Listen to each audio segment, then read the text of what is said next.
ജയോ രാധ മാധവ ജയോ ഹരി ജയോ രാധ മാധവ ജയോ കുഞ്ച വിഹാരി ജയ ഗോപീ ജനവല്ലഭ ജയോ ഗിരിവരധാരി ജയോ ഗിരിവരധാരി ജയ ഗോപീ ജനവല്ലഭ ജയോ ഗിരിവരധാരി ജയോ ഗിരിവരധാരി ജയോ യശോദാനന്ദന ജയോ വ്രജനരഞ്ജന ജയോ യശോദാനന്ദന ജയോ വ്രജനരഞ്ജന ജയോ യമുന തിരവനചാരി ജയോ കുഞ്ച ബിഹാരി ജയോ യമുന തിരവനചാരി ജയോ കുഞ്ച ബിഹാരി ഹരേ കൃഷ്ണ കൃഷ്ണ കൃഷ്ണ ഹരേ ഹരേ ഹരേ രാമ രാമ രാമ രാമ ഹരേ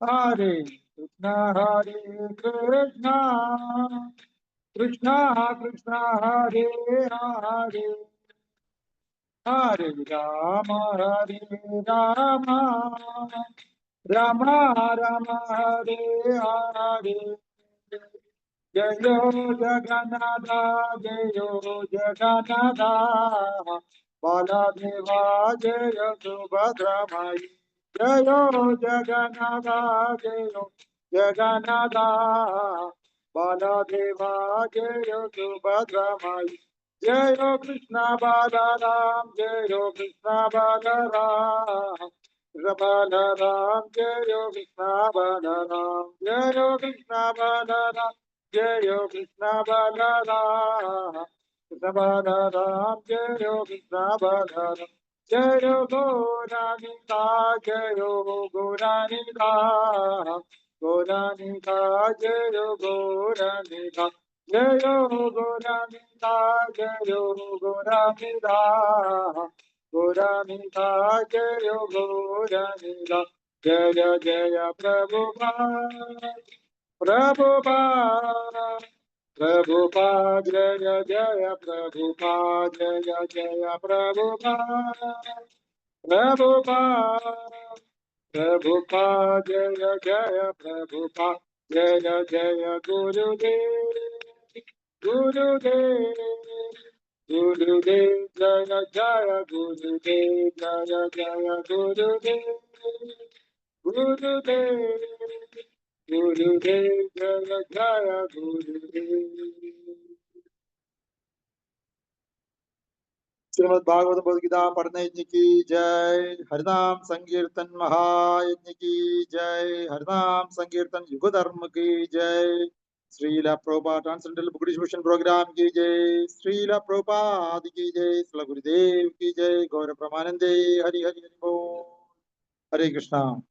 ओम नमो भगवते वासुदेवाय। ओम नमो भगवते वासुदेवाय। ओम नमो भगवते वासुदेवाय।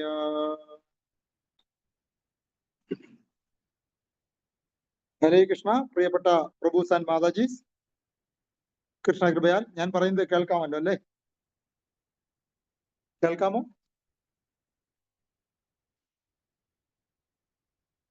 ഹരേ കൃഷ്ണ. ആരെങ്കിലും ഒന്ന് റിപ്ലൈ ചെയ്യാമോ? കേൾക്കാമോ? പ്രഭു കേൾക്കാം. നന്ദി. Thank you. ഇന്ന് നമ്മൾ ശ്രീമദ് ഭഗവത്ഗീത 1-ാമത്തെ അധ്യായം കുരുക്ഷേത്ര യുദ്ധക്കളത്തിലെ സൈന്യ നിരീക്ഷണം എന്നുള്ള അധ്യായത്തിൽ 4-ാമത്തെ ശ്ലോകമാണ് ചർച്ച ചെയ്യുന്നത്. ശ്ലോകം ഞാൻ വായിക്കാം. അത്ര ശൂരാ മഹേശേഷ അത്ര ശൂരാ മഹേശോഷ ഭീമാർജുന സമായുധി ഭീമാർജുന സമായുധി യുയുദ്ധാനോ വിരാടച്ച യുയുദ്ധാനോ വിരാടച്ച ദ്രുപദച്ച മഹാരഥ ദ്രുപദച്ച മഹാരഥ അത്ര ശൂരാ മഹേശോസ അത്ര ശൂരാ മഹേശോസ ഭീമാർജുന സമായുധി ഭീമാർജുന സമായുധി യുയുദ്ധാനോ വിരാടച്ച യുയുദ്ധാനോ വിരാടച്ച ദ്രുപദച്ച മഹാരഥ ദ്രുപദച്ച മഹാരഥ. അത്ര ഇവിടെ യുധി യുദ്ധത്തിൽ ശൂരാഹ വീരന്മാരും ഭീമാർജുന സമാഹ ഭീമാർജുനന്മാരോട് തുല്യരും മഹേശ്വാസ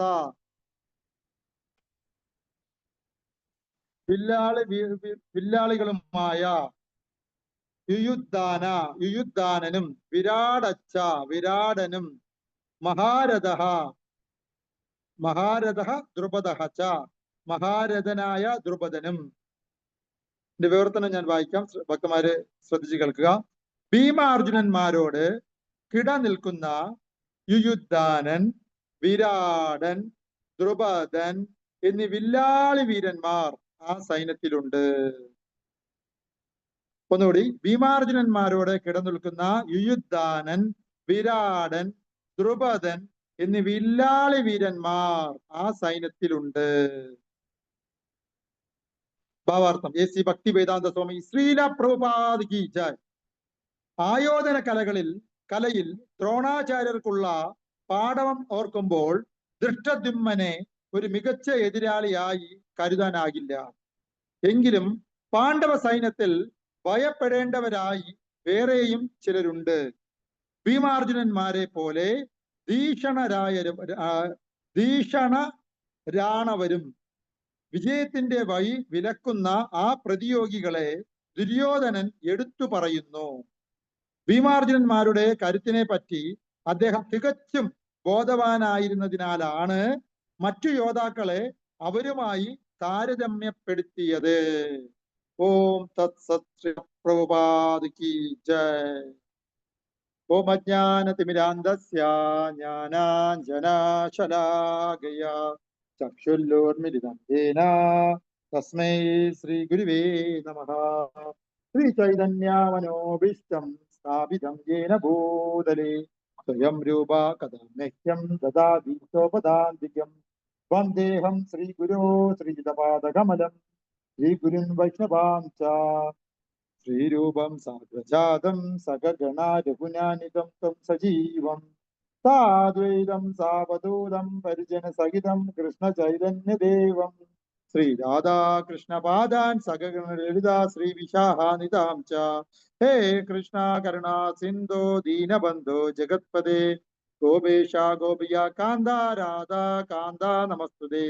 സപ്തകാഞ്ചന ഗൗരാംഗീ രാധേ വൃന്ദാവനേശ്വരി വൃഷഭാനുസുതേ ദേവി പ്രണമാമി ഹരിപ്രിയേ. നമോ മഹാവദന്യായ കൃഷ്ണ പ്രേമ പ്രദായതേ കൃഷ്ണായ കൃഷ്ണ ചൈതന്യ നാമിനി ഗൗരിതിശേ നമഃ. നമോ ബ്രാഹ്മണ ദേവായ ഗോബ്രാഹ്മണ്യ ഹിതായ ച ജഗദ്ഗിതായ കൃഷ്ണായ ഗോവിന്ദായ നമോ നമഃ. വാഞ്ചാകൽപതരൂപേച്ഛ കൃപാസിന്ധുഭേവ ച പതിതാനാം പാവനേവോ വൈഷ്ണവേവോ നമോ നമഃ. നമോ വിഷ്ണുപദായ കൃഷ്ണപ്രേഷ്ഠായ ഭൂതലേ ശ്രീമതേ ഭക്തി വേദാന്ത സ്വാമി ദിനാമിനെ. നമസ്തേ സരസ്വതി ദേവേ ഗൗരവാണി പ്രചാരിണേ നിർവിശേഷ ശൂന്യവാദി പാശ്ചാത്യ ദേശധാരണേ. ജയ ശ്രീകൃഷ്ണ ചൈതന്യ പ്രഭോ നിത്യാനന്ദ ശ്രീ അദ്വൈത ഗദാധര ശ്രീവാസാദി ഗൗരഭക്തവൃന്ദ. ഹരേ കൃഷ്ണ കൃഷ്ണ കൃഷ്ണ ഹരേ ഹരേ ഹരേ രാം രാമ ഹരേ ഹരേ. നമോ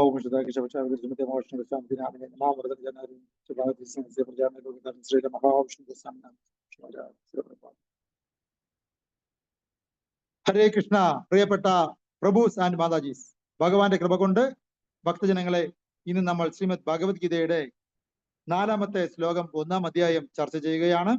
നമ്മൾ ശ്രീമദ് ഭാഗവതത്തിന്റെ ഓൺലൈൻ ക്ലാസ് ഏകദേശം ഒരു വർഷം മുമ്പ്, കറക്റ്റായിട്ട് പറയുകയാണെങ്കിൽ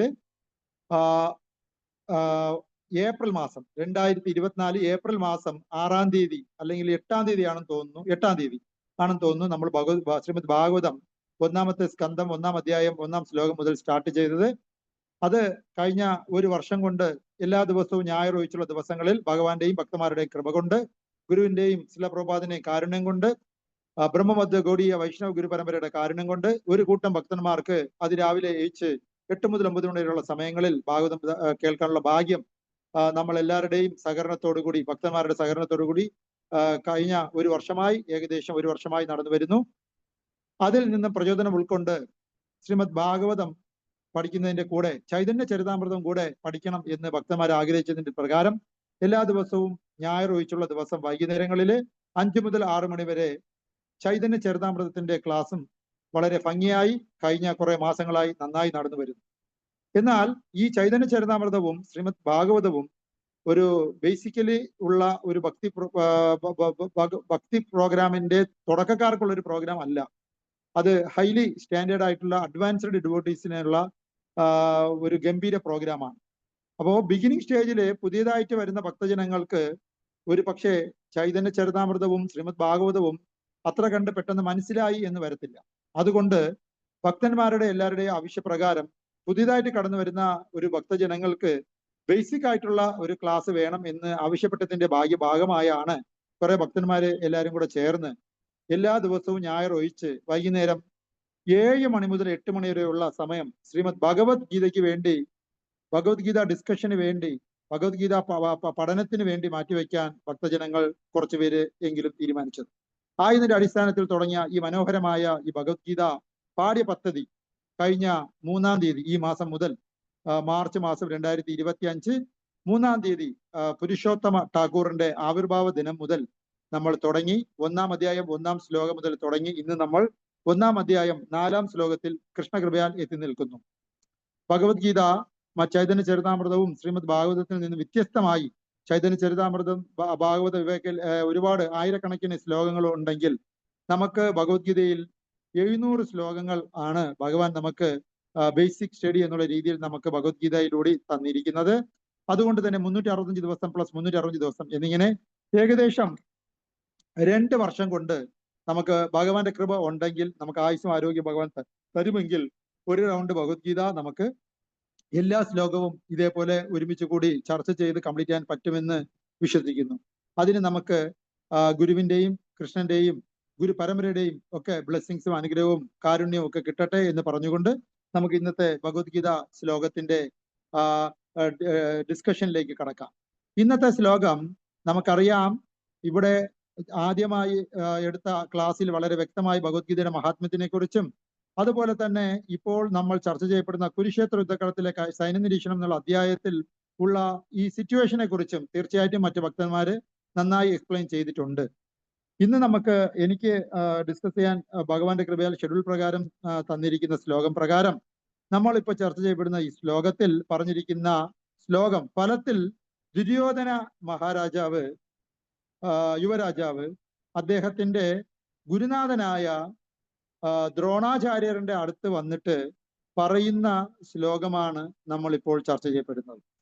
പ്രധാനമായിട്ട് ഡയറക്റ്റായിട്ട് 2 ആൾക്കാർ ഇങ്ങനെ 4 ആൾക്കാരാണ് ഭഗവത്ഗീതയിൽ ചർച്ച ചെയ്തത് എന്നിട്ടുണ്ടെങ്കിലും അതിൽ ഒന്ന് ധൃതരാഷ്ട്ര മഹാരാജാവും സഞ്ജയനും, മറ്റൊന്ന് ഭഗവാൻ ശ്രീകൃഷ്ണനും അദ്ദേഹത്തിന്റെ പരമഭക്തനായ അർജുനനുമായ 2 ഡിസ്കഷനാണ് പ്രധാനമായിട്ട് ഭഗവത്ഗീതയിൽ മൊത്തത്തിൽ ചർച്ച ചെയ്യപ്പെടുന്നത്. എങ്കിലും സഞ്ജയൻ അവിടെ നിന്നും കണ്ട കാര്യങ്ങൾ പറയുന്നതിന്റെ ഭാഗമായി പറയുന്നതാണ് ദുര്യോധനൻ പടക്കളത്തിൽ അദ്ദേഹത്തിന്റെ ആചാര്യനായ ദ്രോണാചാര്യനോട് പോയി പറയുന്നു, മഹാരാജാവേ എന്നിങ്ങനെ ദുര്യോധന മഹാരാജാവും ദ്രോണാചാര്യനും തമ്മിലുള്ള ഡിസ്കഷനെ കുറിച്ച് സഞ്ജയൻ ധൃതരാഷ്ട്രനോട് പറയുന്നു എന്നുള്ളതാണ് ഇന്നത്തെ ശ്ലോകത്തിന്റെ ബാക്ക്ഗ്രൗണ്ട് ആയിട്ട് നമുക്ക് പറയാനുള്ളത്.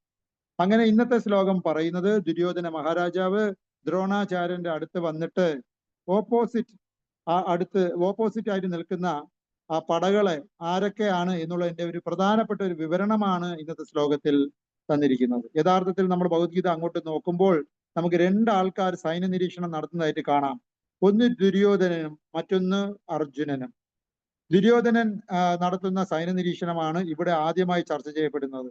പിന്നെ അങ്ങോട്ട് ഭഗവാന്റെ തേര് രണ്ട് സൈന്യത്തിന്റെ നടുവിൽ കൊണ്ട് നിർത്താൻ വേണ്ടി അർജുനൻ ആവശ്യപ്പെടുകയും എന്നിട്ട് അതിന്റെ ആവശ്യപ്പെടുന്നതിന്റെ ഭാഗമായി പറയുന്നു, ഞാനൊന്ന് കാണട്ടെ, യുദ്ധോത്സുകരായി ഇവിടെ വന്നു ചേർന്നിരിക്കുന്നവർ ആരൊക്കെയാണെന്ന് ഒന്ന് കാണട്ടെ എന്ന് കുറച്ച് കഴിഞ്ഞ് ശ്ലോകത്തിൽ അർജുനനും ആവശ്യപ്പെടുകയാണ്. അപ്പോൾ സ്വാഭാവികമായിട്ടും ഒരു യുദ്ധത്തിൽ യുദ്ധം തുടങ്ങുന്നതിന് മുമ്പ് ഓപ്പോസിറ്റ് ആയിട്ട് യുദ്ധത്തിൽ വന്നിരിക്കുന്ന ആൾക്കാരുടെ ശക്തിയും നമ്മുടെ ആൾക്കാരുടെ ശക്തിയും തുലനം ചെയ്യുകയും വെപ്പൺസിനെ കുറിച്ച് ഒരു അവബോധം ഉണ്ടാക്കുകയും അവരുടെ ട്രിക്കിനെ കുറിച്ചും നമ്മുടെ ട്രിക്കിനെ കുറിച്ചും ഒരു ബോധത്തിൽ ഒന്ന് അടുക്കിയെടുക്കുകയും ചെയ്യുക എന്നുള്ളത് സ്വാഭാവികമായിട്ടും അവിടുത്തെ ലീഡർമാരുടെ പ്രത്യേകത തന്നെയാണ് എല്ലാ കാലത്തും. ഇവിടെ ആദ്യമായി സൈന്യ നിരീക്ഷണം നടത്തുന്നതായിട്ട് കാണപ്പെടുന്നത് ദുര്യോധനനാണ്. അപ്പൊ ദുര്യോധനൻ പറയുകയാണ്, അല്ലയോ, കഴിഞ്ഞ ശ്ലോകത്തിൽ പറയുന്നു, അല്ലയോ ആചാര്യ, അങ്ങയുടെ ശിഷ്യനും ബുദ്ധിശാലിയുമായ ദ്രുപദപുത്രൻ ഒരുക്കി നിർത്തിയിട്ടുള്ള ഈ മഹത്തായ പാണ്ഡവ സൈന്യത്തെ ഒന്ന് നോക്കൂ എന്നിങ്ങനെ പറഞ്ഞിരിക്കുകയാണ്. ആരാണ് ദ്രുപദപുത്രൻ എന്ന് ചോദിച്ചാൽ ദൃഷ്ടദ്യുമ്നനാണ്. ദൃഷ്ടദ്യുമ്നന്റെ ആവിർഭാവം തന്നെ ഒരൊറ്റ ഒരു ആവശ്യമായിട്ടാണ് ദൃഷ്ടദ്യുമ്നനെ ജനിപ്പിച്ചിരിക്കുന്നത്, അദ്ദേഹത്തിന്റെ അച്ഛനായ ദ്രുപദൻ. അതിന്റെ ഒറ്റ കാരണം ദ്രോണാചാര്യനെ കൊല്ലാൻ ശേഷിയുള്ള ഒരു മകൻ പിറക്കണം എന്നുള്ള ആവശ്യത്തോടു കൂടിയാണ് ദൃഷ്ടദ്യുമ്നൻ പിറക്കുന്നത്. ആ ദൃഷ്ടദ്യുമ്നനാണ് പാണ്ഡവ പക്ഷത്തുള്ള പടനായകരിൽ ഒരാള് എന്നിങ്ങനെ എത്രയോ പടനായകന്മാരെ ഉള്ളതിൽ ഒരാളുടെ പേര് മാത്രം എന്തുകൊണ്ട് ദുര്യോധനൻ എടുത്തു പറയുന്നു എന്ന് ചോദിച്ചാൽ, ഇയാളുടെ കയ്യിൽ നിന്നുമാണ് ഗുരുവേ അങ്ങേക്ക് മരണം എന്ന് താങ്കൾക്ക് ബോധമുണ്ടോ എന്ന ഒരു ചോദ്യമാണ് ഇൻഡയറക്റ്റ് ആയിട്ട് ചോദിക്കുന്നത്. ഇപ്പൊ ദുര്യോധനൻ കഴിഞ്ഞ ക്ലാസ്സുകളിലൊക്കെ ചർച്ച ചെയ്ത് വളരെ നല്ല ബുദ്ധിമാനും രാഷ്ട്രതന്ത്രജ്ഞനുമാണ്. അതുകൊണ്ട് തന്നെ ഓരോരുത്തരെയും ബോധോദയത്തിലോടുകൂടി അവരെ ഉണർത്താൻ വേണ്ടി എന്ത് പറഞ്ഞാൽ അവർക്ക് കുറുക്കി കൊള്ളും എന്നതിനെ കുറിച്ച് ദുര്യോധനനെ ആരും പറഞ്ഞ് മനസ്സിലാക്കി കൊടുക്കേണ്ടതില്ല. ദുര്യോധനൻ അത്രത്തോളം നല്ലൊരു രാഷ്ട്രതന്ത്രജ്ഞനാണ്. ഇവിടെ ദുര്യോധനൻ വ്യക്തമായി കഴിഞ്ഞ ശ്ലോകത്തിൽ 1-ാം അധ്യായം 3-ാം ശ്ലോകത്തിൽ ആചാര്യ ദൃഷ്ടദ്യുമ്നനെ നിൽക്കുന്നത് കണ്ടോ, ഇദ്ദേഹം ആവിർഭവിച്ചതിന്റെ ഉദ്ദേശം തന്നെ അങ്ങയെ കൊല്ലുകലാണല്ലോ എന്നാണ് യഥാർത്ഥത്തിൽ പറഞ്ഞത്. അത് പറഞ്ഞത് ഭവ്യമായി പറഞ്ഞു എന്നേ ഉള്ളൂ. എന്താണ് പറഞ്ഞത്? അല്ലയോ ആചാര്യ, അങ്ങയുടെ ശിഷ്യനും ബുദ്ധിശാലിയുമായ ദ്രുപദപുത്രൻ ഒരുക്കി നിർത്തിയിട്ടുള്ള ഈ മഹത്തായ പാണ്ഡവ സൈന്യത്തെ ഒന്ന് നോക്കൂ എന്നാണ് പറഞ്ഞത്. അപ്പൊ ഇന്നത്തെ ശ്ലോകത്തിൽ അതിന്റെ അടുത്തതായി പറയുന്നു, അദ്ദേഹം എന്താണ് പറയുന്നത്? ഭീമാർജുനന്മാരോട് കിട നിൽക്കുന്ന യുയുദ്ധാനൻ, വിരാടൻ, ദ്രുപദൻ എന്നിങ്ങനെ ഉള്ള വില്ലാളി വീരന്മാർ ആ സൈന്യത്തിലുണ്ട്. അപ്പോ ഇവിടെ 3 പ്രധാനപ്പെട്ട വീരന്മാരെ കുറിച്ചാണ് എടുത്തു പറഞ്ഞിരിക്കുന്നത്. ഒന്ന് യുയുദ്ധാനൻ, ഒന്ന് വിരാടൻ, ഒന്ന് ദ്രുപദൻ. ഈ 3 വില്ലാളി വീരന്മാർ, അതായത് കറക്റ്റായിട്ട് പറഞ്ഞാൽ മഹാരഥന്മാർ എവിടെയുണ്ട്? പാണ്ഡവ സൈന്യത്തിലുണ്ട് എന്ന് പറയുകയാണ്. ആര് കൂടാതെ? ദൃഷ്ടദ്യുമ്നനെ കൂടാതെ. എന്നിട്ട് ഇന്നത്തെ ശ്ലോകത്തിൽ യുയുദ്ധാനനെയും വിരാടനെയും ദ്രുപദനെയും ദുര്യോധനൻ ചേരുംപടി ചേർത്തിരിക്കുന്നത്, താരതമ്യപ്പെടുത്തിയിരിക്കുന്നത്, കിടനിൽക്കുന്നവരായി എടുത്ത് പറഞ്ഞിരിക്കുന്നത് ഭീമാർജുനന്മാരോടാണ്. എന്തുകൊണ്ട് ഭീമാർജുനന്മാരെ വച്ച് മറ്റുള്ളവരെ അളക്കുന്നു എന്ന് ചോദിച്ചാൽ, ഭീമാർജുനന്മാരുടെ ശക്തിയെക്കുറിച്ച് ലോകത്താർക്കും സംശയമേ ഇല്ല. അവർ ആൾറെഡി കഴിവ് പല വട്ടം തെളിയിച്ചവരാണ്. അപ്പൊ അങ്ങനെയുള്ള ആൾക്കാരുടെ പേരെടുത്ത് പറഞ്ഞ് പുതിയതായിട്ടുള്ള ആൾക്കാരെ ഇൻട്രൊഡ്യൂസ് ചെയ്യുമ്പോൾ അവരെ പോലെ തന്നെ യുദ്ധത്തിൽ ആംബിയറുള്ള ആൾക്കാരാണ് ഇവരെന്ന് പറയുന്നതോടുകൂടി ഇവരും ഒട്ടും മോശമല്ല എന്നുള്ളത് പെട്ടെന്ന് മനസ്സിലാക്കാൻ കഴിയും എന്നുള്ളത് കൊണ്ടാണ് ഏറ്റവും നല്ല ഉദാഹരണം എന്നുള്ള രീതിയിൽ എടുത്ത് കിടനിൽക്കുന്ന എന്നുള്ള പദം ഉപയോഗിച്ചുകൊണ്ട് ഭീമാർജുനന്മാരുടെ പേര് എടുത്തു പറഞ്ഞു. ഇപ്പൊ ഭീമാർജുനന്മാരെ കുറിച്ചൊക്കെ ഇനി ഭഗവത്ഗീതയിൽ അങ്ങോട്ട് ചർച്ച ചെയ്യുമ്പോൾ ഒരുപാട് ഭക്തന്മാര് അവരെ കുറിച്ചുള്ള മനോഹരമായ ക്ലാസ്സുകൾ എടുക്കുന്നതാണ്.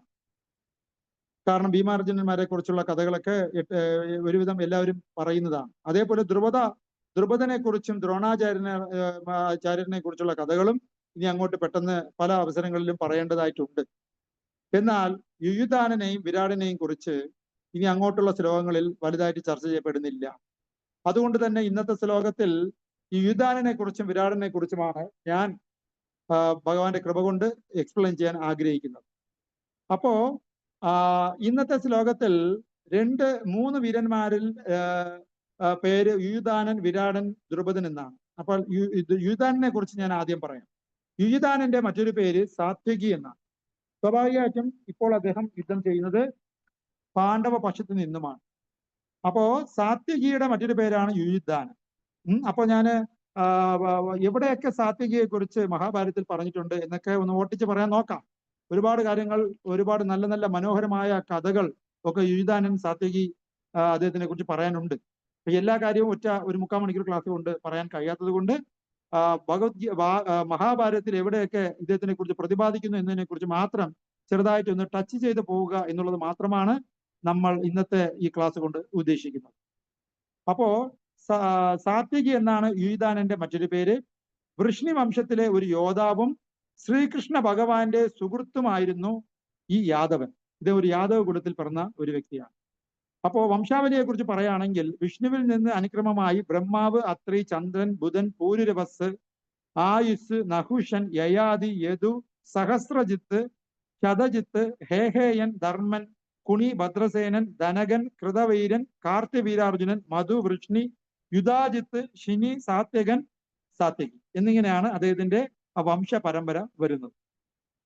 വൃഷ്ണിയുടെ ഇളയ പുത്രനാണ് ശിനി.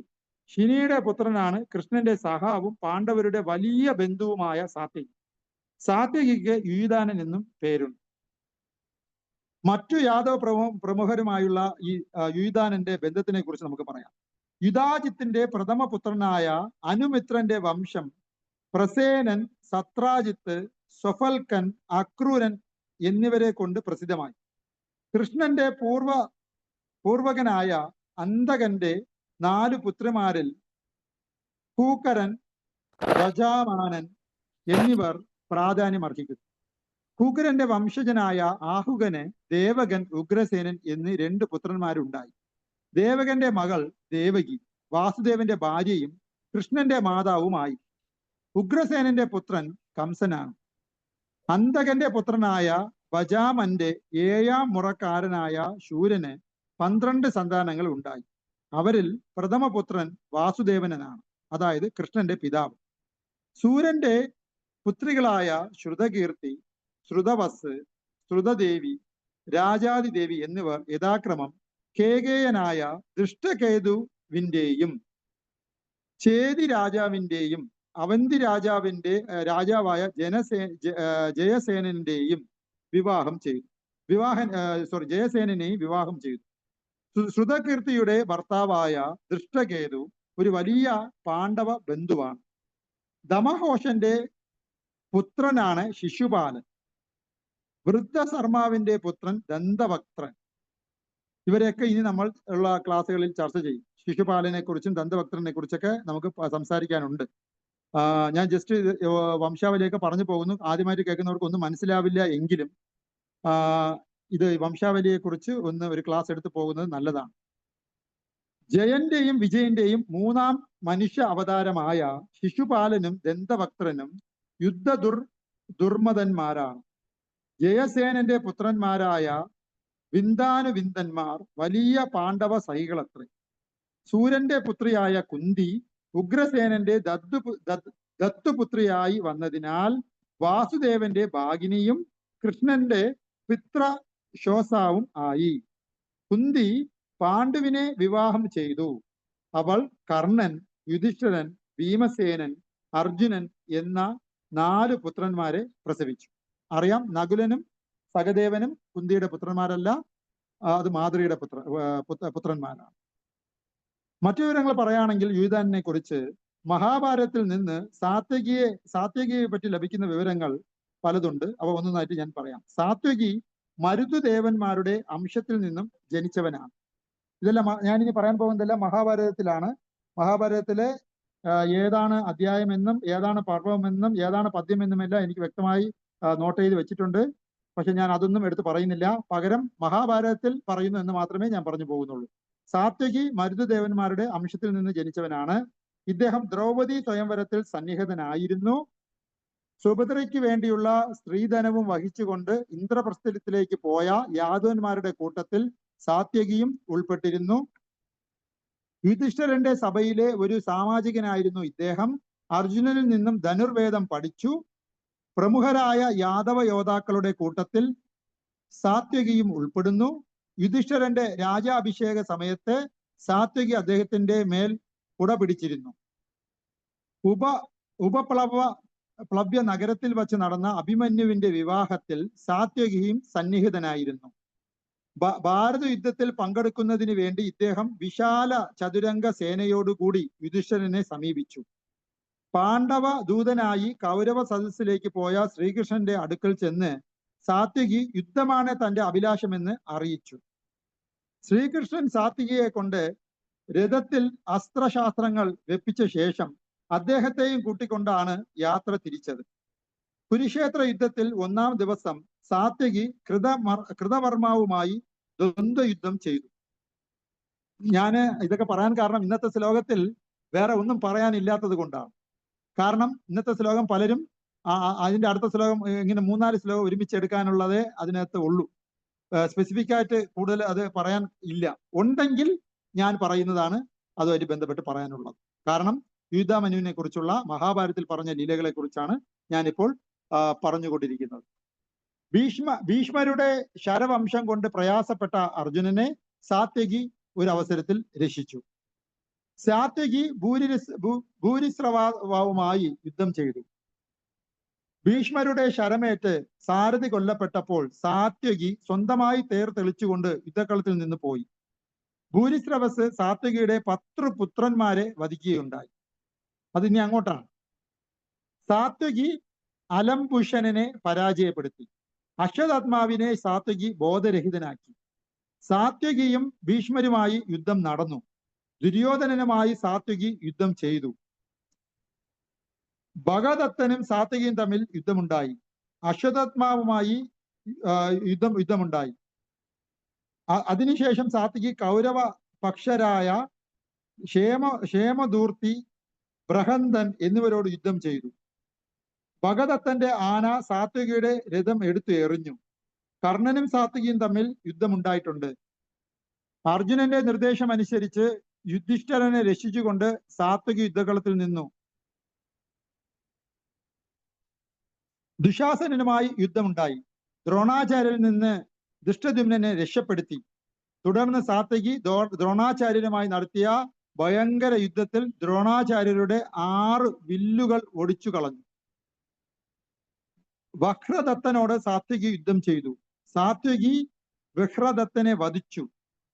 ദ്രോണാചാര്യർ സാത്യകിയെ മുറിവേൽപ്പിച്ചു. സാത്യകി കൃതവർമാവിനെ മുറിവേൽപ്പിച്ചു.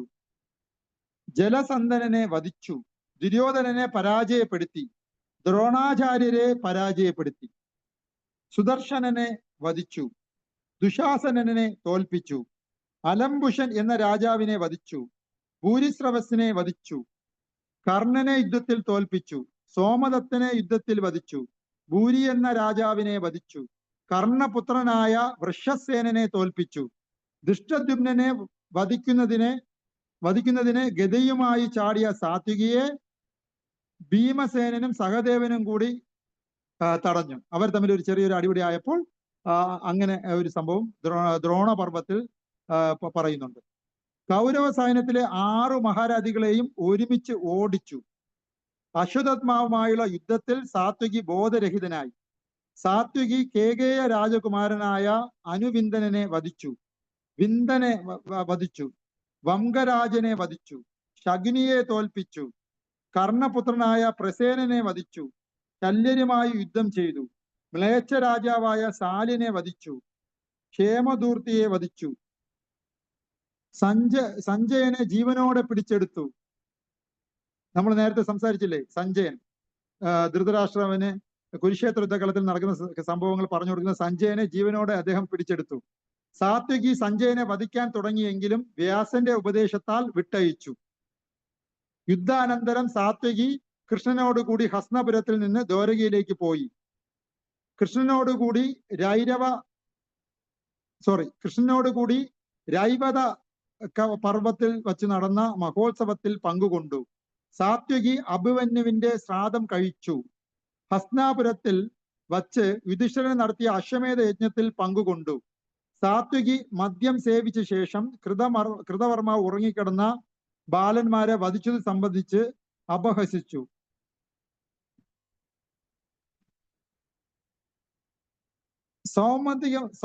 സൗമന്തകം സംബന്ധിച്ച് സാത്വകിയുടെ ചെയ്തികൾ അറിയുന്നതിനെ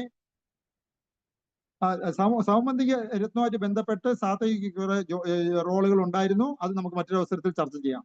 കൃതമർമാവിനെ വധിച്ച ശേഷം സാത്വകി കുപിതനായി മറ്റു പലരെയും വധിക്കാൻ പാഞ്ഞടുക്കുന്നത് കണ്ട് ശ്രീകൃഷ്ണൻ ഓടിച്ചെന്നു. പ്രത്യുപ്നും ഇടയ്ക്ക് ചാട് വീണു. എങ്കിലും വകവയ്ക്കാതെ സാത്വകി പലരെയും അന്ന് അരിഞ്ഞു വീഴ്ത്തി. അർജുനൻ സാത്വികയുടെ പുത്രനായ യയുധാനിയെ സരസ്വതി നദീ തടത്തിലുള്ള ദേശത്തിന്റെ അധികാരിയാക്കി. ഭാവിയിൽ പിന്നെ അങ്ങനെ സംഭവിച്ചു. സാത്വികയുടെ പുത്രനായ യുയുധാനിയെ സരസ്വതി നദീതടത്തിലുള്ള ദേശത്തിന്റെ അധികാരിയാക്കി മാറ്റുകയുണ്ടായി. മരണാനന്തരം ഹരേ കൃഷ്ണ പ്രഭു, ഒരു സംശയം പ്രഭു. ഈ സംശയം ലാസ്റ്റ് ശ്രദ്ധ മാറിപ്പോവും പ്ലീസ്. സംശയം ലാസ്റ്റ് മതി കേട്ടോ പ്ലീസ്. മരണാനന്തരം സാത്വികയുടെ ആത്മാവ് മരുത് ക്ഷണത്തിൽ ചെന്നു ചേർന്നു. കാരണം അദ്ദേഹം സാത്വികി മരുത്തിന്റെ ഒരു അവതാരമാണ്. അവിടെ തന്നെ അദ്ദേഹം തിരിച്ചു പോയി ചേരുകയുണ്ടായി. സാത്വികയുടെ പര്യായ പദങ്ങളായി മഹാഭാരതത്തിൽ പറയുന്നത് കുറെ പേരുകളുണ്ട്, അതും കൂടെ പറയാം. അനർത്തനൻ, ശൈനേയൻ, ശൈനേയനന്ദനൻ, ശൗരി, ശിനീപുത്രൻ, ശിനീപൗത്രൻ, ശിനീസ്പസ്താവ്, ശിനീപ്രവരൻ, ദാർശഹൻ, മാധവൻ, മധ്വാഗൻ, മാധസിംഹൻ, മധുദോഹൻ, സത്വത്വൻ, സത്വതാഗൻ, സാത്വകൻ, വാർഷണേയൻ,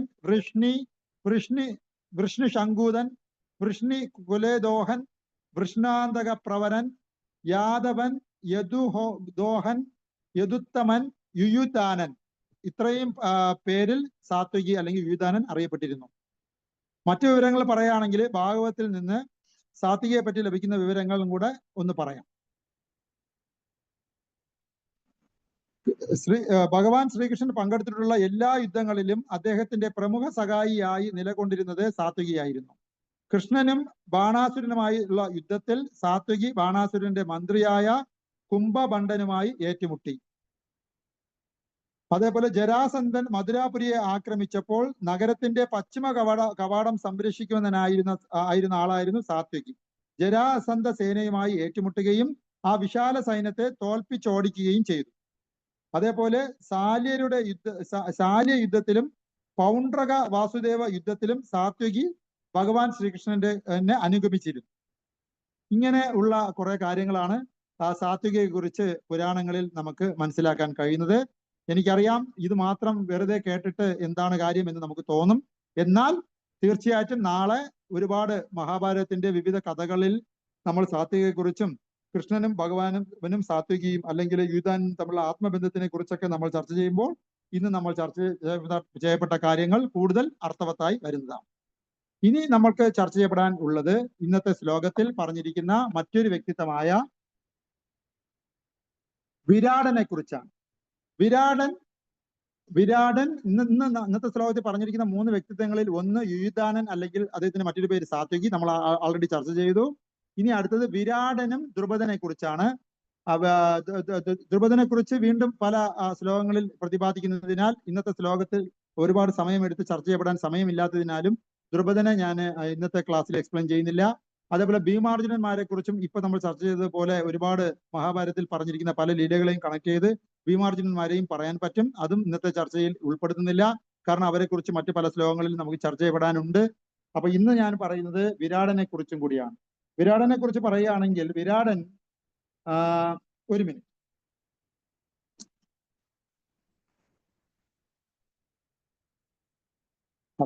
വിരാടനെ കുറിച്ച് പറയുകയാണെങ്കിൽ വിരാടൻ മത്സ്യദേശം എന്ന് പറഞ്ഞൊരു ദേശത്തിലെ രാജാവായിരുന്നു.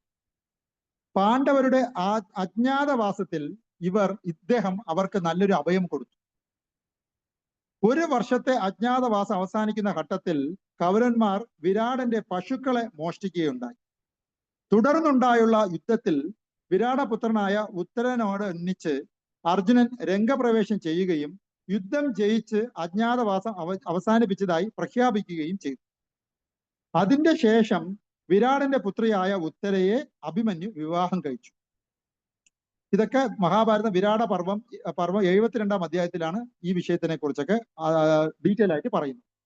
മറ്റു വിവരങ്ങളെ കുറിച്ച് പറയുകയാണെങ്കിൽ മത്സ്യദേശാധിപനായ ഈ രാജാവ് മരുത് ഗണങ്ങളുടെ അംശത്തിൽ നിന്നും ജനിച്ചവനായിരുന്നു. നേരത്തെ നമ്മൾ ചർച്ച ചെയ്ത യുയിധാനൻ അല്ലെങ്കിൽ സാത്യകിയും വിരാടനും എല്ലാം മരുത്ത് അംശത്തിൽ നിന്നും വന്നവരാണ്. ഭഗവാൻ എവിടെ അവതരിക്കുമോ അപ്പോ അവരുടെ കൂടെ തന്നെ ഭഗവാന്റെ കുറെ ആജ്ഞാനുവർത്തികളും കൂടെ വരാറുണ്ട്, വിവിധ വേഷം ധരിച്ച്. അങ്ങനെ മരുത്ത് ഗണത്തിൽ നിന്നും ഭഗവാൻ അവതരിച്ചപ്പോൾ സാത്വികയായിട്ടും യുയിധാനമന്യുമായിട്ടും മരുത്തുകളിൽ ഒരാൾ വരികയുണ്ടായി. അതേപോലെ മരുത്തുകളിൽ മറ്റൊരു അംശം നമ്മൾ ഇന്നിപ്പോ ചർച്ച ചെയ്യുന്ന വിരാടനായിട്ടും കൂടെ അവതരിച്ചു എന്നാണ് മഹാഭാരതം ആദിപർവം 67-ാം അധ്യായം 82-ാം പദത്തിൽ പറഞ്ഞിരിക്കുന്നത്. വിരാട രാജാവിനെ ഉത്തരൻ എന്നും സംഹൻ എന്നും പേരുള്ള 2 പുത്രന്മാരും ഉണ്ടായിരുന്നു. ഈ പുത്രന്മാരോട് ഒന്നിച്ചാണ് ഇദ്ദേഹം ദ്രൗപദി സ്വയംവരത്തിൽ സന്നിഹിതനായിരുന്നത്. പാണ്ഡവരുടെ രാജസൂയത്തിന് മുമ്പ് സഹദേവൻ ചെയ്ത ദുഗ്ജയത്തിൽ വിരാടൻ സഹദേവനോട് യുദ്ധം ചെയ്തു തോറ്റു. വിരാട രാജാവ് യുധിഷ്ഠിരന്റെ രാജസൂയ യജ്ഞത്തിൽ സന്നിഹിതനായിരുന്നു. അതെ, വിരാട രാജാവ് യുധിഷ്ഠിരനെ സ്വർണമാലകൾ അണിഞ്ഞ 200 മതയാനകളെ കാഴ്ചയാക്കി കൊടുത്തു. വിരാട രാജാവിന്റെ ഭാര്യയുടെ പേര് സുദോഷണ എന്നായിരുന്നു. പാണ്ഡവരുടെ അജ്ഞാതവാസഘട്ടത്തിൽ വിരാട് രാജാവ് യുധിഷ്ഠിരനെ ഒരു കൊട്ടാര സുഹൃത്തായും ഭീമസേനനെ ഭോജനശാല അധ്യക്ഷനായും അർജുനനെ നൃത്തഗുരുവായും നകുലനെ അശ്വാലയ അധ്യക്ഷനായും സഹദേവനെ ഗോശാല അധ്യക്ഷനായും നിയമിച്ചു.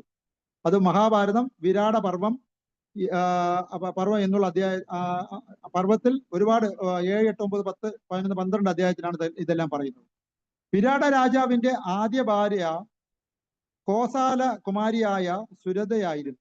സുരതയിൽ നിന്ന് വിരാടന് ഷേതൻ എന്നൊരു കുട്ടി ജനിച്ചിരുന്നു. സുരതയുടെ മരണശേഷം ഇദ്ദേഹം സൂതപുത്രിയും കേകേയ രാജകുമാരിയുമായ സുദോക്ഷണയെ വിവാഹം കഴിച്ചു. സുദോക്ഷണയിൽ ശംഭനെന്നും ഉത്തരനെന്നും 2 കുമാരന്മാർ ജനിച്ചു. 2 പേരുടെയും ഇളയ സഹോദരിയായി ഉത്തരയും ഉണ്ടായി. ഈ ഉത്തരയെ കുറിച്ചൊക്കെ നമ്മൾ ഇനിയും ഭാഗവതത്തിലൊക്കെ നമ്മൾ ചർച്ച ചെയ്യും. ഈ ഉത്തരയെ കുറിച്ചൊക്കെ നമുക്ക് ഒരുപാട് കാര്യങ്ങൾ ചർച്ച ചെയ്യപ്പെടാനുണ്ട്. ഉത്തരയാണ് നമ്മുടെ ഇദ്ദേഹം വിവാഹം കഴിച്ചത്. അർജുനന്റെ പുത്രനായ അഭിമന്യു വിവാഹം കഴിച്ചത് ഈ ഉത്തരയെയാണ്.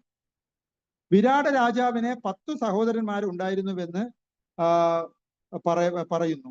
വിരാട രാജാവിന് ശതാനികേതൻ എന്നും മദിരാക്ഷൻ എന്നും പേരുള്ള 2 സഹോദരങ്ങൾ ഉണ്ടായിരുന്നു. ശതാനികേതന്റെ മറ്റൊരു പേരാണ് സൂര്യദത്തൻ. ഇദ്ദേഹം വിരാടന്റെ സേനാധിപതിയും കൂടിയായിരുന്നു. മദിരാക്ഷനെ വിശാലാക്ഷൻ എന്നും കൂടി വിളിച്ചിരുന്നു. ഗോഹരണ ഘട്ടത്തിൽ വിരാട രാജാവ് സുശർമാവുമായി ദ്വന്ദ്വയുദ്ധം ചെയ്തു.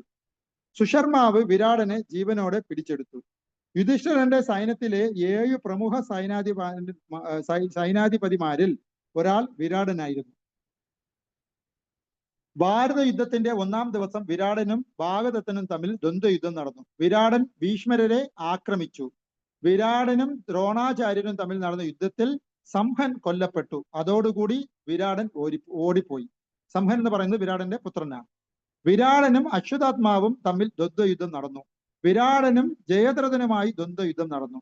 വിരാടൻ വിന്ദനോടും അനുവിന്ദനോടും യുദ്ധം ചെയ്തു. ശല്യരുമായുള്ള യുദ്ധത്തിൽ വിരാടൻ ബോധരഹിതനായി നിലംപതിച്ചു. തുടർന്നുള്ള യുദ്ധത്തിൽ ദ്രോണാചാര്യർ വിരാടനെ വധിച്ചു. വിരാടന്റെ ശവദാഹ കർമ്മം ആഡംബരപൂർണമായി നടത്തപ്പെട്ടതായി മഹാഭാരതത്തിൽ പറയുന്നു. യുധിഷ്ഠിരൻ ഇദ്ദേഹത്തിന്റെ ശ്രാദ്ധകർമ്മം നടത്തിയതായി മഹാഭാരതത്തിൽ ശാന്തി പർവ്വതത്തിൽ പറയുന്നു. മരണാനന്തരം വിരാടൻ സ്വർഗത്തിൽ പ്രവേശിച്ച് മരുത് ഗണങ്ങളോടുകൂടെ ചേർന്നു. വിരാടന്റെ പര്യായമായി മത്സ്യൻ, മത്സ്യപതി, മത്സ്യരാട്, മത്സ്യരാജൻ ആദിയായ പദങ്ങൾ മഹാഭാരതത്തിൽ പ്രയോഗിച്ച് കാണും. ഇതാണ് വിരാടനെ കുറിച്ച് പറയാനുള്ളത്. ഇനി ദ്രുപദനെ കുറിച്ചും കൂടെ പറഞ്ഞാൽ നമ്മൾ ഇന്നത്തെ ക്ലാസ് അവസാനിപ്പിക്കാം. പക്ഷെ നമുക്ക് വൈകുന്നേരത്തെ ക്ലാസ് 45 മിനിറ്റ് മാത്രമേ നമ്മൾ എടുക്കാറുള്ളൂ. അപ്പൊ ഇന്നത്തെ ക്ലാസ്സുമായിട്ട് ബന്ധപ്പെട്ട് എന്തെങ്കിലും നമുക്ക് ഡൗട്ട്സ് ഉണ്ടെങ്കിൽ നമുക്ക് ചോദിക്കാം. ക്വസ്റ്റ്യൻ ആൻഡ് ആൻസർ സെഷനിലേക്ക് നമുക്ക് പോകാം. നമ്മൾ ഈ ആൾക്കാരുടെ പേഴ്സണാലിറ്റിയെ കുറിച്ച് എന്തിന് ചർച്ച ചെയ്യണം എന്ന് ചോദിക്കുകയാണെങ്കിൽ, യഥാർത്ഥത്തിൽ മഹാഭാരതത്തിലുള്ള ഏതൊരു പേഴ്സണാലിറ്റിയെ കുറിച്ചും നമുക്ക് എന്തെങ്കിലും ഒരു പാഠം നമുക്ക് പഠിക്കേണ്ടതുണ്ട് എന്നുള്ളത് നാളെ ഒരിക്കൽ മഹാഭാരതത്തിനെ കുറിച്ചുള്ള നല്ല വിപുലമായ ക്ലാസ്സുകൾ നമ്മുടെ ഭക്തന്മാർ എടുക്കുമ്പോൾ നമുക്ക് മനസ്സിലാവുന്നതാണ്. ഇന്നത്തെ ഈ ശ്ലോകത്തിൽ ദുര്യോധനൻ പറഞ്ഞിരിക്കുന്നത് മഹാരഥന്മാർ എന്നാണ് ഇവരെ വിളിച്ചിരിക്കുന്നത്. ആരൊക്കെയാണ്? യുയുധാനൻ, വിരാടൻ, ദ്രുപദൻ എന്നീ മഹാരഥ എന്നാണ് പറയുന്നത്. മഹാരഥൻ എന്നും അതായത് 4 തരം യുദ്ധത്തിൽ വരുന്ന ആൾക്കാരെ അന്നത്തെ കാലത്ത് 4 തരം വിഭാഗങ്ങളായി തിരിച്ചിരുന്നു. ഒന്ന് മഹാരഥൻ, അതിരഥൻ, രഥി, അർത്ഥരഥി എന്നാണ് പറഞ്ഞിരുന്നത്. മഹാരഥൻ എന്ന് പറഞ്ഞാൽ അദ്ദേഹത്തിന് 10,000 പേരെ ഒരുമിച്ച് യുദ്ധത്തിൽ തോൽപ്പിക്കാൻ പറ്റും. അതാണ് മഹാരഥന്മാർ എന്ന് പറയുന്നത്.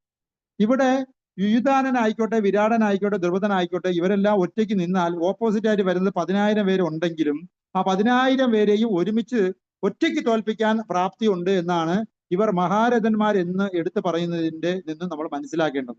അപ്പൊ ഓരോരുത്തരും 10,000 30,000 ആൾക്കാർ വന്നാലും ഇവർ നിഷ്പ്രയാസം ഈ 3 പേര് മാത്രം ചേർന്ന് അവരെ വധിക്കാൻ ശേഷിയുള്ളവരാണ് മഹാരഥന്മാരെന്ന് നമ്മൾ മനസ്സിലാക്കേണ്ടതാണ്. അതേപോലെ അതിരഥന്മാർ എന്ന് ചോദിച്ചാൽ അവര് 1000 പേർക്ക് മുകളിൽ 10,000 പേർക്ക് അകത്ത് വരുന്ന വലിയൊരു പടയെ നിഷ്പ്രഭമാക്കാൻ ആംബിയറുള്ള ആൾക്കാരെയാണ് അതിരഥന്മാർ എന്ന് പറയുന്നത്. അങ്ങനെ അതിരഥന്മാര് എന്നുള്ളത് വേറെ ഒരുപാട് ആൾക്കാർ പാണ്ഡവപക്ഷത്തുണ്ടെന്നും ദുര്യോധനന് മനസ്സിലായി. ഇവിടെ ഇന്നത്തെ ശ്ലോകത്തിൽ പറഞ്ഞിരിക്കുന്ന യുയുധാനൻ, വിരാടൻ, ദ്രുപദൻ ഒരിക്കലും അതിരഥനോ അല്ലെങ്കിൽ രഥിയോ അർത്ഥരഥിയോ അല്ല, പകരമോ മഹാരഥിയാണ്. എന്ന് വെച്ചാൽ 10,000 പേരിൽ കൂടുതൽ ആൾക്കാർ വന്നാലും അവർ ഒറ്റയ്ക്ക് നേരിടാൻ പരാജയപ്പെടുത്താൻ ആംബിയറുള്ള ആൾക്കാരാണ്. പിന്നെ ഉള്ളത് രഥി എന്ന് പറഞ്ഞാൽ 1 to 1, ഒറ്റയ്ക്ക് അടികൂടാനേ ആംബിയറുള്ളൂ. അതാണ് രഥി എന്ന് പറയുന്നത്. അർത്ഥരഥി എന്ന് പറഞ്ഞാൽ ഒരാൾ കൂടെ ഒപ്പം നിന്ന് അടികൂടാനുള്ള കഴിവില്ല, അതിലും താഴെ പറ്റത്തുള്ളൂ. അപ്പോൾ ഗ്രൂപ്പ് ചേർന്നേ അവർക്ക് ആക്രമിക്കാനുള്ള കഴിവുള്ളൂ. അങ്ങനെയുള്ളവരെ അർത്ഥരഥി എന്നും പറയുന്നുണ്ട്. അപ്പൊ ഇതൊക്കെ മഹാഭാരതത്തിൽ ഉള്ള വിവരണങ്ങളാണ്. അപ്പൊ ഇന്നത്തെ ശ്ലോകത്തിൽ പറഞ്ഞിരിക്കുന്ന മഹാരഥന്മാർ എന്നുള്ള ഗണത്തിൽ ഉൾപ്പെട്ടിരിക്കുന്ന യുയുധാനൻ, വിരാടൻ, ദ്രുപദൻ ഇവരെല്ലാം 10,000-ൽ കൂടുതൽ ആൾക്കാര് യുദ്ധത്തിന് ഇവരുടെ അടുത്ത് വന്നാൽ ഒറ്റയ്ക്ക് 10,000 പേരെയും പരാജയപ്പെടുത്താൻ ആംബിയറുള്ള ആൾക്കാരാണ് എന്നും കൂടെ നമ്മൾ ഇന്നത്തെ ശ്ലോകത്തിൽ നിന്ന് നമുക്ക് മനസ്സിലാക്കാവുന്നതാണ്. ഹരേ കൃഷ്ണ. ഇന്നത്തെ ശ്ലോകത്തിൽ ബന്ധപ്പെട്ട് എന്തെങ്കിലും ഡൗട്ട്സ് ഉണ്ടെങ്കിൽ ദയവായി ഭക്തജനങ്ങൾ ചോദിക്കുക. ഹരേ കൃഷ്ണ. മാതാജി, എന്തെങ്കിലും ഡൗട്ട് ഉണ്ടെങ്കിൽ ചോദിക്കാമോ? നേരത്തെ വൃന്ദാവനേശ്വരി മാതാജി എന്തോ ചോദ്യങ്ങൾ ചോദിച്ചിരുന്നു. ചോദിച്ചോളൂ മാതാജി, പ്ലീസ്. ഇപ്പൊ ചോദിക്കാവുന്നതാണ്. പ്രഭു, എനിക്കൊരു ചെറിയ ഓർമ്മ പശക്. ഈ സാത്വികി എന്ന് പറയുന്നത് നകുല സഹദേവന്മാരുടെ അമ്മാവനല്ലേ? അല്ല മാതാജി, അല്ലല്ലേ? അല്ല. യുയുധാനൻ സാത്വികി എന്ന് പറയുന്ന വ്യക്തി ഭഗവാൻ ശ്രീകൃഷ്ണന്റെ ഉത്തമ ഭക്തനും സൂപ്പർ ഒരു ഫ്രണ്ടുമാണ്. സൂപ്പർ ഫ്രണ്ടുമാണ്. അതായത് സാത്വികയെ കുറിച്ച് പറയുകയാണെങ്കിൽ ഒരിക്കൽ ഇദ്ദേഹം പറഞ്ഞ ഒരു ക്ലാസ്സിൽ നിന്ന് ഞാൻ കടമെടുക്കാം. അതായത് നരഹരി പ്രഭു പറഞ്ഞ ഒരു ക്ലാസ്സിൽ നിന്നും ഞാൻ കടമെടുക്കാം. നരഹരി പ്രഭു പറഞ്ഞത് മഹാഭാരത യുദ്ധത്തിൽ അശ്വത്ഥാത്മാവ് നാരായണ അസ്ത്രം പ്രയോഗിച്ചു. അസ്ത്രങ്ങളിൽ ഏറ്റവും നമ്പർ 1 എന്ന് പറയുന്നത് നാരായണ അസ്ത്രമാണ്. അതിന് താഴെ പശുപതാസ്ത്രം, അതിനും താഴെയാണ് ബ്രഹ്മാസ്ത്രം വരുന്നത്. അപ്പൊ നാരായണ അസ്ത്രം പ്രയോഗിച്ചു കഴിഞ്ഞാൽ നാരായണ അസ്ത്രത്തിന്റെ അസ്ത്രം വളരെ ചുരുക്കം ചിലർക്ക് മാത്രമേ ഉപയോഗിക്കാൻ അറിയാവൂ. അതിൽ ഒന്ന് പരശുരാമനും ഒന്ന് ദ്രോണാചാര്യനുമാണ്. ദ്രോണാചാര്യർ ആ അസ്ത്രം അശ്വത്ഥാത്മാവിനെ പഠിപ്പിച്ചു കൊടുത്തിരുന്നു. എന്നാൽ അത് അർജുനന് പോലും ഒരുപക്ഷെ പഠിപ്പിച്ചു കൊടുത്തില്ല എന്നാണ് മനസ്സിലാക്കാൻ കഴിഞ്ഞത്. അങ്ങനെയുള്ള നാരായണ അസ്ത്രം ഇട്ടപ്പോൾ നാരായണ അസ്ത്രത്തിന്റെ പ്രത്യേകത എന്ന് വെച്ചാൽ ആയുധം കയ്യിലുള്ളവരെയും അതേപോലെ തന്നെ രഥത്തിന്റെ മുകളിൽ ഇരിക്കുന്നവരെയും മാത്രമേ നാരായണ അസ്ത്രം ഉപദ്രവിക്കത്തുള്ളൂ. ആരെങ്കിലും നാരായണ അസ്ത്രത്തിനെ നമസ്കരിച്ചു കഴിഞ്ഞാൽ പിന്നെ നാരായണ അസ്ത്രം ഉപദ്രവിക്കത്തില്ല. എന്നാൽ ഇത് ഏതാണ് അസ്ത്രം എന്ന് തിരിച്ചറിയുന്നതിന് മുമ്പ് തന്നെ പാണ്ഡവപക്ഷത്തുള്ള ഒട്ടുമുക്കാൽ ആൾക്കാരെയും ആ നാരായണ അസ്ത്രം പരാജയപ്പെടുത്തുകയുണ്ടായി. ഈ നാരായണ അസ്ത്രം പ്രയോഗിച്ചത് അശ്വത്ഥാത്മാവ് ദ്രോണാചാര്യർ മരിച്ചു എന്നുള്ള വിവരം കേട്ട ഉടനെ ഈ പാണ്ഡവരെ ഉന്മൂലനാശനം ചെയ്യാൻ ആ നാരായണാസ്ത്രം ഉപയോഗിക്കുകയുണ്ടായി. അപ്പൊ അങ്ങനെ ഇത് കണ്ടപ്പോ അർജുനന് പോലും ഇത് ഏതാണ് അസ്ത്രം എന്നുള്ളത് അറിയാനുള്ള അറിവില്ലായിരുന്നു. അപ്പൊ അങ്ങനെ കൃഷ്ണനോട് അദ്ദേഹം ചോദിച്ചു, അർജുനൻ ഇതെന്താണെന്ന് പോലും എനിക്ക് തിരിച്ചറിയാൻ കഴിയുന്നില്ലല്ലോ എന്ന് ചോദിച്ചപ്പോ ഭഗവാൻ ശ്രീകൃഷ്ണനാണ് പറഞ്ഞത് ഇത് നാരായണാസ്ത്രമാണ് എന്ന് പറഞ്ഞു. അപ്പൊ മറ്റൊരു സ്ഥലത്ത് യുദ്ധം നടന്നുകൊണ്ടിരിക്കുന്ന സ്ഥലത്ത് യുധിഷ്ഠിര മഹാരാജാവ് എന്താണ് എന്ന് ഒരു പിടി കിട്ടില്ല. ഒരുപാട് ആൾക്കാർ മരണപ്പെട്ടുകൊണ്ടേയിരിക്കുന്നു ഈ അസ്ത്രത്തിന്റെ ആ ഒരു പ്രഭാവം കൊണ്ട്. അപ്പോ അർജുനൻ അടക്കം അവരോട് പറഞ്ഞു, എല്ലാവരും ഉടനെ രഥത്തിൽ നിന്ന് പുറത്തിറങ്ങുക, അതേപോലെ ആയുധങ്ങളെല്ലാം താഴെയിട്ട് നാരായണാസ്ത്രത്തിനെ തറയിൽ വീണ് നമസ്കരിച്ചോളുക എന്ന് പറഞ്ഞു. അപ്പൊ യുധിഷ്ഠിരൻ പറഞ്ഞു, നമുക്ക് യുദ്ധക്കളത്തിൽ നിന്ന് ഇറങ്ങി ഓടാം, കാരണം നാരായണാസ്ത്രം വന്ന സ്ഥിതിക്ക് ഇനി ഇപ്പൊ ഇന്നും നമുക്ക് പ്രത്യേകിച്ച് റോളില്ല, നമ്മുടെ ഈ കയ്യിൽ വെച്ചുള്ള ആയുധം കൊണ്ടൊന്നും ഇതിനൊന്നും ചെയ്യാൻ പറ്റില്ല. അപ്പൊ ഈ നാരായണാസ്ത്രം ഒന്ന് അസ്തമിച്ചതിന് ശേഷം മാത്രമേ നമുക്ക് ഇനി എന്തെങ്കിലും റോളുള്ളൂ, അതുകൊണ്ട് യുദ്ധക്കളം വിട്ട് നമുക്ക് മാറി നിൽക്കാമെന്ന് പറഞ്ഞിട്ട് ഇറങ്ങി ഓടാൻ ശ്രമിച്ചു. ആ സമയത്ത് എല്ലാവരും ഓടിക്കോ എന്ന് പറഞ്ഞപ്പോ ഇദ്ദേഹം സാത്വികി, ഇന്നത്തെ ശ്ലോകത്തിൽ പറഞ്ഞിരിക്കുന്ന സാത്വികി അല്ലെങ്കിൽ യുയുധാനനോടും കൂടെ ഇറങ്ങി ഓടിക്കോ, പടക്കളത്തിൽ വീണ് നമസ്കരിച്ചോ, ആയുധമെല്ലാം താഴെ ഇട്ടോ, അല്ലെങ്കിൽ രഥത്തിൽ നിന്ന് ഇറങ്ങിക്കോ എന്ന് പറഞ്ഞപ്പോ സാത്വികി പറഞ്ഞത്, അയ്യോ നമ്മളെല്ലാം രക്ഷപ്പെടാൻ ശ്രമിക്കുകയാണെങ്കിൽ നമുക്ക് ഭഗവാൻ കൃഷ്ണനെയും കൂടെ രക്ഷപ്പെടുത്താം എന്ന് പറഞ്ഞു. കാരണം അദ്ദേഹം സാത്വികി അല്ലെങ്കിൽ യുയുധാനൻ എന്ന് പറയുന്ന ഈ വ്യക്തി ഏറ്റവും കൂടുതൽ ഹൃദയം കൊണ്ട് ഇഷ്ടപ്പെട്ടിരുന്നത് ഭഗവാൻ ശ്രീകൃഷ്ണനെയാണ്. അപ്പൊ എന്തെങ്കിലും ഒരു വിഷയം വന്നപ്പോ അദ്ദേഹം ആദ്യം രക്ഷപ്പെടുത്തണം എന്ന് അദ്ദേഹം മനസ്സിൽ ആഗ്രഹിച്ചത് ഭഗവാൻ ശ്രീകൃഷ്ണനെയാണ്. കാരണം അത്രമാത്രം വലിയൊരു സുഹൃത്തായിരുന്നു സാത്വികി എന്നറിയപ്പെടുന്ന ഈ യുയുധാനൻ. അപ്പോഴത്തേക്ക് യുധിഷ്ഠിര മഹാരാജാവ് പറഞ്ഞു, പരമ ദിവ്യ ഉത്തമ പുരുഷനായ ഭഗവാൻ ശ്രീകൃഷ്ണനെ നമ്മൾ മനുഷ്യരാരും രക്ഷിക്കാൻ വേണ്ടി ശ്രമിക്കേണ്ടതില്ല. അദ്ദേഹം സ്വയം നാരായണനാണ്, അദ്ദേഹം സ്വയം ഭഗവാനാണ്, അദ്ദേഹത്തിന് ആർക്കും ഒന്നും ചെയ്യാൻ കഴിയില്ല. അതുകൊണ്ട് നമ്മൾ ഇപ്പോൾ നാരായണാസ്ത്രത്തിന് നമസ്കരിക്കുക എന്നുള്ളത് നമ്മുടെ കർത്തവ്യമാണ്, അല്ലാതെ കൃഷ്ണന്റെ കർത്തവ്യമല്ല. ഭഗവാൻ കൃഷ്ണന് അങ്ങനെ യാതൊരു കർത്തവ്യങ്ങളും ഇല്ല, അദ്ദേഹത്തിന് ആർക്കും ഒന്നും ചെയ്യാനും കഴിയില്ല. അതുകൊണ്ട് സാത്വികി, നമ്മൾ മനുഷ്യർ ആദ്യം നാരായണാസ്ത്രത്തിന് നമസ്കരിച്ച് കയ്യിലുള്ള ആയുധങ്ങളെല്ലാം താഴെയിടാം, എങ്കിൽ മാത്രമേ നാരായണാസ്ത്രം നമ്മളിൽ നിന്നും അകന്നു പോകത്തുള്ളൂ എന്ന് പറഞ്ഞു. അപ്പൊ അത്രത്തോളം ഒരു പ്രശ്നം വന്നപ്പോ ഉടനെ കൃഷ്ണനെ രക്ഷിക്കാം എന്ന് സാത്വികയ്ക്ക് തോന്നാൻ കാരണം, സാത്വികി അല്ലെങ്കിൽ യുയുധാനൻ എന്നറിയപ്പെടുന്ന അദ്ദേഹം ഭഗവാൻ ശ്രീകൃഷ്ണന്റെ നല്ല ഒരു സൂപ്പർ ഡിവോട്ടി ആണെന്ന് നമ്മൾ ഇതിലൂടെ മനസ്സിലാക്കാവുന്നതാണ്. മനസ്സിലായ മാജി? ക്ലിയർ ആണോ? ഹരേ കൃഷ്ണ മാതാജി. പ്രഭു, എനിക്ക് മനസ്സിലായി. ആ സംശയം സാത്വികി അമ്മാവനാണോ എന്നൊരു ഓർമ്മ ഇങ്ങനെ അതെനിക്ക് മനസ്സിലായി. നകുലന്റെ അമ്മാവനെ കുറിച്ചാണ് മാതാജി പറയുന്നത്. ആ നകുലന്റെ അമ്മാവന്റെ പേര് ഞാനിപ്പോ ഓർക്കുന്നില്ല. അദ്ദേഹം പട തെളിച്ച് ഇങ്ങോട്ട് വന്ന സമയത്ത് വഴിയിൽ വെച്ച് ദുര്യോധനൻ അദ്ദേഹത്തിനെ പോയി കാണുകയും, എന്നാൽ അദ്ദേഹം ദുര്യോധനന്റെ സംഘത്തിലെ ആൾക്കാരാണ് എന്ന് പറയാതെ തന്നെ ഒരുപാട് കുറച്ച് ഗുണങ്ങൾ ഇദ്ദേഹത്തിന് കൊടുക്കുകയും ചെയ്തു. അപ്പൊ അതെല്ലാം സ്വീകരിച്ച് വളരെ സന്തോഷത്തോടു കൂടി ഇരുന്ന നകുലന്റെ മാമൻ ചോദിച്ചു, നിങ്ങൾ പാണ്ഡവ പക്ഷത്തിലെ ആൾക്കാരല്ലേ ചോദിച്ചപ്പോ അപ്പയാണ് പറഞ്ഞത്, ഈ ആദിത്യ മര്യാദകളെല്ലാം സ്വീകരിച്ച് കുറെ ബെനിഫിറ്റ്സ് ഒക്കെ സ്വീകരിച്ചതിന് ശേഷമാണ് അദ്ദേഹം അറിയുന്നത് ഈ ബെനിഫിറ്റ്സ് ഒക്കെ തന്നത് ദുര്യോധന പക്ഷത്തിൽ നിന്നുമാണ്, കൗരവ പക്ഷത്തിൽ നിന്നുമാണെന്നാണ്. അതോടുകൂടി അദ്ദേഹത്തിന് ഉണ്ടച്ചോറിന് നന്ദി കാണിക്കണം എന്നുള്ള രീതിയിൽ അൺഫോർച്ചുനേറ്റ്ലി അവസാനം അദ്ദേഹത്തിന് ദുര്യോധന പക്ഷത്തിൽ നിന്നും യുദ്ധം ചെയ്യേണ്ടി വന്നു. അദ്ദേഹത്തിന്റെ പേര് ഞാൻ മറന്നുപോയി. അത് എന്തായാലും ശരി പ്രഭു, അത് ഇതിലും ഭാരതത്തിൽ നോക്കുമ്പോൾ കിട്ടും. ഹരേ കൃഷ്ണ. ഓക്കെ, അപ്പൊ ഇന്നത്തെ ക്ലാസ് നമുക്ക് അവസാനിപ്പിക്കാം. ചെറിയ ചെറിയ ക്ലാസ്സുകൾ ആണെങ്കിൽ കൂടിയും റെഗുലർ ആയിട്ട് നമ്മൾ ഭഗവത്ഗീത പഠനത്തിന് നമ്മൾ റെഗുലർ ആയിട്ട് വരികയാണെങ്കിൽ ഇതിൽ നിന്ന് അമൂല്യമായ കുറെ നിധികൾ നമ്മുടെ ലൈഫിൽ കിട്ടുന്നതാണ്. ചെവികൾ കൊണ്ട് മാത്രം ആ നിധികൾ നേടിയെടുക്കാൻ വേണ്ടി ഓരോ ഭക്തജനങ്ങളെയും ഹൃദയത്തിന്റെ ഭാഷയിൽ റെഗുലറായിട്ട് നടക്കുന്ന ഈ ഭഗവത്ഗീത സത്സംഗത്തിലേക്ക് ആദരപൂർവ്വം വിനീതമായി സ്വാഗതം ചെയ്തു. Thank you. Hare Krishna. Thank you പ്രഭു. ഹരേ കൃഷ്ണ. ഹരേ കൃഷ്ണ.